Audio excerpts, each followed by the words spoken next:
Oke, kali ini kita akan setting cartridge untuk printer MG2570S karena permasalahannya ada di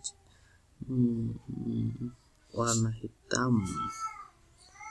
Angkanya klik start devices and printer.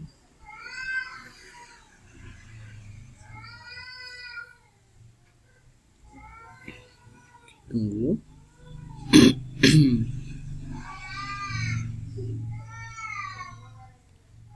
Lama sekali.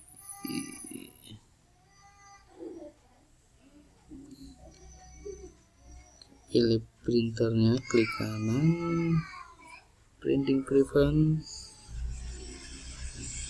maintenance, pilih tinta yang akan digunakan.